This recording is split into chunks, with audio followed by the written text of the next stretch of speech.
আসসালামু আলাইকুম, সবাই কেমন আছেন? আশা করি সবাই ভালো আছেন। তো আজকে আমার রান্নার রেসিপি হচ্ছে ভাত, ডাল আর ট্যাংরা মাছ রান্না করব। তো আমি ভাত বসিয়েছি এক চুলায়, ট্যাংরা মাছ এক চুলায়।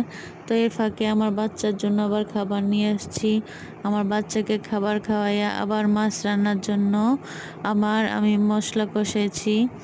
পেঁয়াজ বাটা, রসুন বাটা এবং টমেটো পেস্ট করেছি। আবার টমেটো আস্ত দিয়েছি একটু কেটে। তারপরে মরিচ দিয়েছি আর ট্যাংরা মাছগুলো লাস্ট পর্যায়ে দিয়ে দিয়েছি। প্রথমে মশলাটাকে ভালো করে কষিয়ে নিতে হবে, তারপরে ট্যাংরা মাছটা দিয়ে একটু নেড়ে চেড়ে ঢাকনা দিয়ে রেখে দিতে হবে কিছুক্ষণ। একটু পানি দিয়ে দিতে হবে। তারপরে কষানো হয়ে গেলে তারপরে আবার পানি দিয়ে দিতে হবে আর একটু। এখন পরিমাণ মতো পানি দিয়ে দিব, যেন আর পরবর্তীতে আর ঝোল দেওয়া না লাগে।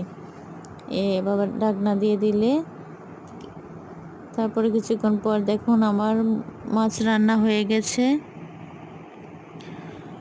তো লাস্ট পর্যায়ে ধনিয়া পাতা দিয়ে দিলাম। এখন আমার রান্না শেষ প্রায়। তো সবাই আমার জন্য দোয়া করবেন। আজকে শুক্রবার, জুম্মার দিন। তো আমার জন্য সবাই দোয়া করবেন। আমরা কষ্ট করে আসলে ভিডিও তৈরি করি আমি।